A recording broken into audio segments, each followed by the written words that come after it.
मुंबई बॉम्बस्फोट प्रकरणातील पॅरोलवरती सुटून आलेले जे आरोपी आहेत सलीम कुत्ता त्यांचे फोटोज जे आहेत ते शिवसेना ठाकरे गटाचे नाशिकचे जे संपर्क प्रमुख आहेत बडगुजर यांच्यासोबत फिरलेले होते आणि त्यानंतर नितेश राणे जे भाजपचे आमदार होते त्यांनी खरं तर बडगुजर यांच्यावरती संपूर्ण आरोप करत थेट ठाकरे गटाचे खासदार संजय राऊत यांच्यावरती निशाणा धरलेला होता। आता त्याच बडगुजरांवरती FIR जी आहे ती नाशिक पोलिसांकडून दाखल करण्यात आलेली आहे। या सगळ्या संदर्भात बोलण्याकरता आपल्यासोबत ठाकरे गटाचे आमदार वैभव नाईक सर आहेत। वैभव नाईक जी खरं तर भाजपचे आमदार नितेश राणे यांनी खरं तर सलीम कुत्ता प्रकरणासंदर्भात तुमच्या गटाचे जे नाशिकचे संपर्क प्रमुख आहेत अजय बडगुजर यांच्या संदर्भात वक्तव्य केलेलं होतं आणि अजय बडगुजर यांची चौकशी करावी अशी त्यांची मागणी होती। आता त्यांच्यावरती चौकशी केली जाते आणि त्यांच्यावरती आता अखेर गुन्हा दाखल झालेला आहे। खरं तर आता चौकशी सुरू होती।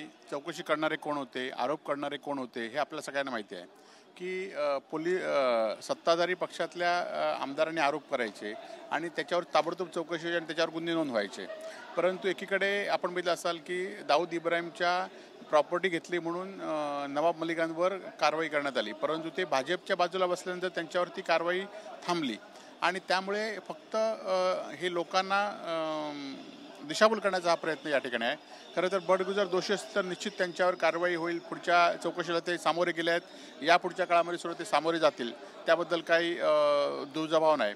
परंतु हे मुद्दा म्हणून गुन्हा नसलेला गुन्हा नोंद करायचा आणि आरोपी नसलेल्यांना आरोपी करायचं ही सत्ताधारी पक्षाची आता खेळ झाली आहे। लोकांचं लक्ष कुठेतरी दुसरीकडे वळवायचं। खरं तर पण नितेश राणे या सगळ्या संदर्भात आक्रमक होते। तुमचे गटाचे जे नेते आहेत सुधाकर बडगुजर जे नाशिकच्या संपूर्ण भागामध्ये काम करतात त्यांचे व्हिडिओज समोर आलेले होते। सलीम कुत्ता जे बॉम्बस्फोटमधले आरोपी होते त्याच्यानंतर थेट जी टीका टिप्पणी आहे ती नितेश राणेंकडनं थेट तुमचे खासदार संजय राऊत यांच्यावरती करण्यात आलेली होती आणि या प्रकरणात कुठेतरी संजय राऊतांना अडकवण्याचा प्रयत्न होतोय का तुम्हाला? निश्चितपणे संजय राऊतांना याआधी सुद्धा अनेक वेळा त्यांच्यावर दबाव त्यांना अडकवण्याचा प्रयत्न झाला आणि ते काय त्यांनी त्याला भीक घातली नाही। यापुढच्या काळामध्ये खरं तर संजय राऊत ज्या पद्धतीने भूमिका मांडतायत त्याचा भाजपला पोटशूळ आहे आणि त्यामुळे ते असे आरोप करत असतील किंवा आरोपामध्ये अडकवण्याचा प्रयत्न करत असतील तरी पण आम्ही त्याला भीक घालत नाही।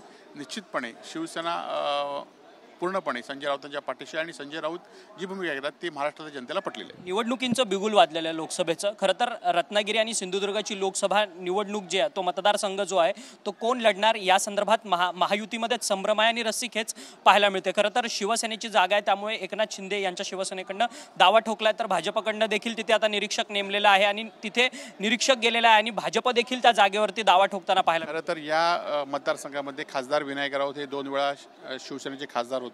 आता इथे उद्धवजींबरोबर एकनिष्ठ आहेत आणि त्यांची उमेदवारी जाहीर झालेली आहे, ते पुन्हा एकदा निवडून येतील। परंतु ज्या वातावरणामुळे शिंदे गटाने उठाव केला होता खरं तर आज ती सीट खरं तर शिंदे गटाला मिळाली पाहिजे होती, परंतु मी आज तुम्हाला कागदावर लिहून देतो ही सीट भाजपच लढवणार आहे। शिंदे गटाचं अस्तित्व खरं तर अस्तित्व वेगळं नाहीच आहे, ही भाजपची टीम आहे आणि त्यामुळे उमेदवार भाजपचाच असेल आणि ह्यांना प्रचार करावा लागेल। एकीकडे गोव्याचे मुख्यमंत्री प्रमोद सावंत जे अलीकडेच तुमच्या कोकणात येऊन गेले, दापोलीमध्ये त्यांचा दौरा झाला, त्यावेळेस त्यांनी भाषणामध्ये सांगितलं की रत्नागिरी सिंधुदुर्गमध्ये आमच्यावरती अन्याय झाला आहे, अर्थात भाजपवरती अन्याय झाला आहे।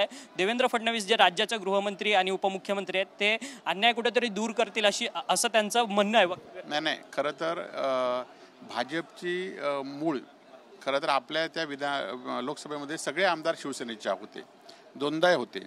आता काही फूट पडल्यामुळे काही आमदार आमच्यातनं गेले असतील, परंतु हा शिवसेनेचा बालेकिल्ला आहे। आमचं बोट धरून तुमचे काही आमदार त्या ठिकाणी निवडून येतात। आता येणाऱ्या निवडणुकीमध्ये तुम्हाला कळून चुकेल की तिथे ताकद शिवसेनेची आहे की भाजपची आहे की गद्दारांची आहे। कुरघोडी मात्र दोन्ही पक्षांमध्ये होताना पाहायला मिळतं। तुमच्याकडनं विनायक राऊत जे विद्यमान खासदार आहेत त्यांचीच संपूर्ण तिथे वर्णी लागते, तेच लोकसभा निवडणूक लढवणार आहे। परंतु महायुतीमध्ये खरं तर किरण सामंत जे शिवसेनेकडनं इच्छुक आहेत त्यांनी तशी बोलली सुद्धा त्यांना उमेदवारी मिळणार नाही, उमेदवारी भाजपलाच मिळेल आणि भाजपला त्यांचा प्रचार करावा लागेल।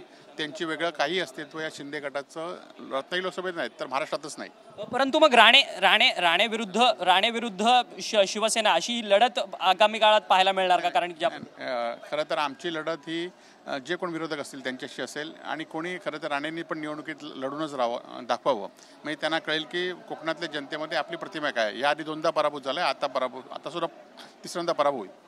खरं तर धन्यवाद, तुम्ही आमच्याशी बातचीत केली. हे होते वैभव नाईक, जे कोकणातील ठाकरे गटाचे आमदार आहेत. त्यांनी रत्नागिरी आणि सिंधुदुर्ग या लोकसभा मतदारसंघाच्या संदर्भात आपली भूमिका मांडली की हा शिवसेनेचा ठाकरे गटाचा बालेकिल्ला आहे. त्यामुळे यंदा देखील विनायक राऊत जे आमचे विद्यमान खासदार आहेत तेच निवडून येतील आणि त्याचसोबत सलीम कुत्ता प्रकरणामध्ये जे आहे ते मुद्दामून कुठेतरी विरोधकांना अडकवलं जात आहे आणि त्याच पद्धतीतली कारवाई जी आहे ती आता समोर येताना पाहायला मिळत आहेत, असं त्यांनी आपलं म्हणणं जे आहे ते व्यक्त केलेलं आहे. व्हिडिओ जर्नलिस्ट योगेश अक्षय मंगणे, TV9 मराठी, मुंबई.